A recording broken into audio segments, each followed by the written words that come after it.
Welcome students to Smashub web development course. In this tutorial, we will learn about the CSS syntax and the box model. According to the CSS standard, a CSS rule consists of a selector and a declaration block. Like in this example, P is a selector in CSS. It basically points to the HTML element you want to style.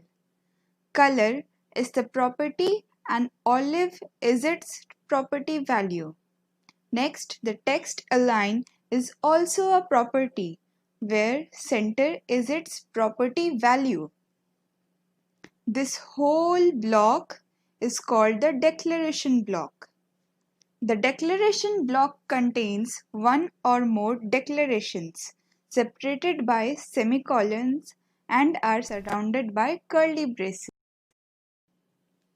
Next comes the CSS box model. All the HTML elements can be considered as boxes. When laying out a document, the browser's rendering engine represents each element as a rectangular box according to the standard CSS basic box model. CSS basically determines the size, position, and properties like color, background, border size, etc. of these boxes.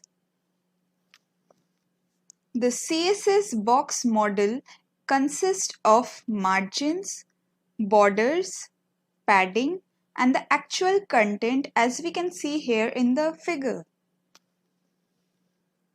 The content area contains the real content of the element such as text, image, or a video.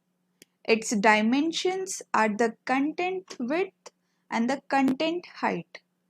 It often has a background color or background image. Next is the padding area that extends the content area to include the element's padding. Its dimensions are the padding box width and padding box height. Then comes the border area, which is bounded by the border edge.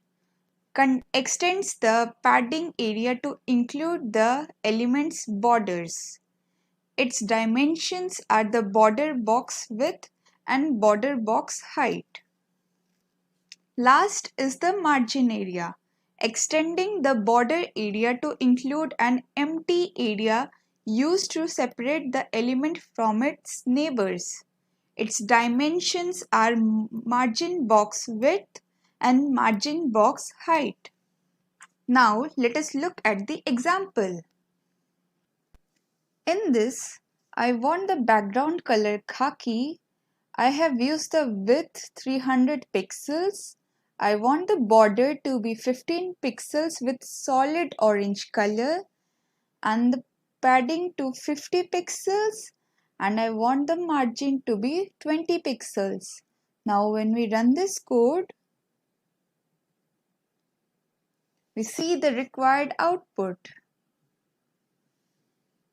We will learn about more of these categories in the upcoming tutorials. Thank you.